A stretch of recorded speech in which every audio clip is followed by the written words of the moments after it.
کہ نوجوان آج دیکھتے ہیں تو فاسٹ فوڈ کے حوالے سے یہ غذائیت اتنی بڑھتی جا رہی ہے، لوگ کھانا کھاتے ہیں، ہوٹلنگ بڑھ گئی ہے، ہوٹلز بہت زیادہ بڑھ رہے ہیں، لیکن اصل جو صحت مندانہ زندگی تھی، عمر کم ہوتی جا رہی ہے لوگوں کی، تو وہ اس کی کیا ریزن ہے؟ یعنی اصل جو غذا تھی اور غذائیت، اس کی کیا ریزن ہے؟ دیکھیں، بسم اللہ الرحمن الرحیم، سب سے پہلے جو بات جس کو میں ہائی لائٹ کرنا چاہوں گا کہ پچھلے 100 سالوں میں خوراک بالکل چینج ہوئی ہے، پروسیسڈ ہوئی ہے، ملاوٹ زدہ کھانا ہے۔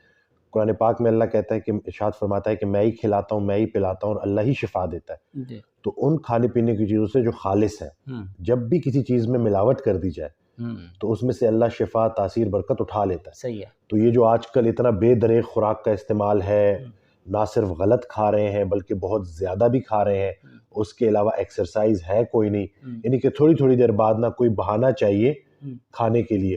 حضرت واصف رحمۃ اللہ کی میں اس دن ایک آڈیو سن رہا تھا، اس میں ارشاد فرماتے ہیں کہ زندہ انسان کو سلام، کوئی پیدا ہوتا ہے تب بھی یہ کھاتا ہے، کوئی فوت ہوتا ہے تب بھی یہ کھاتا ہے۔ تو لوگ جو ہے نا، وہ ہم لوگوں نے بس اس کھانے کو ہی سیلیبریٹ کرنا شروع کر دیا ہے، یعنی کہ کھانے سے ہم نکلتے ہی نہیں ہیں، بہانے سے ہم اتنا زیادہ کھا رہے ہیں اور اتنا غلط کھا رہے ہیں جس کی وجہ سے یہ بیماریاں بڑی تیزی سے پھیل رہی ہیں۔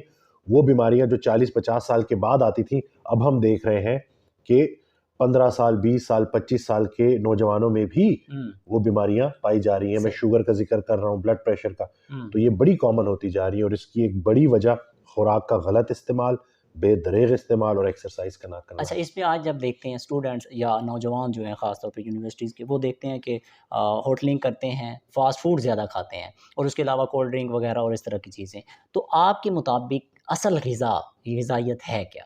دیکھیں، میں یہی بولوں گا کہ جو ڈبہ بند چیزیں ہیں نا، جو ڈبوں میں آ رہی ہیں، کم از کم ان سے تو جان چھڑائیں۔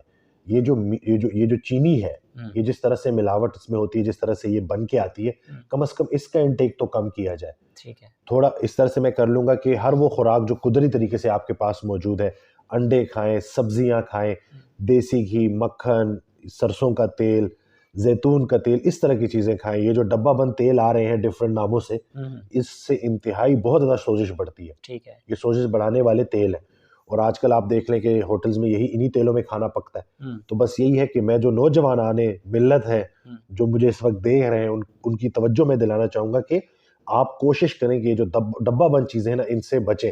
یہ بسکٹ ہو گئے، اسی طرح سے یہ بیکری آئٹم ہو گئے، یقین رکھیں کہ ان میں ذائقہ تو ہے، لذت تو ہے، لیکن ان کے ساتھ بیماری بھی جڑی ہوئی ہے۔ تو جتنا آپ کھانا قدرتی رکھ سکتے ہیں، اسی طرح سے میں اکثر رسول اللہ صلی اللہ علیہ وسلم کی لائف کا حوالہ دیتا ہوں کہ ہفتے میں 2 روزے رکھنا۔ تو یعنی کہ یہ جو کھانا ہے نا، اس سے زیادہ کھانے سے دور رہنا بھی ضروری ہے۔ تو یہ بیلنس کا نام ہے۔ خیر الامور اوسطھا، بہترین کام وہی ہے جو میانہ روی سے کیے جائیں۔ تو اس میں جو ہم کھاتے پیتے ہیں، اگر اس کو بھوک رکھ کے کھا لیں، تھوڑی سی خوراک ہم صحیح کر لیں، تو ہم بہت ساری بیماریوں سے بچ سکتے ہیں۔ اتنا مشکل ہے نہیں جتنا لوگوں نے بنایا ہوا ہے۔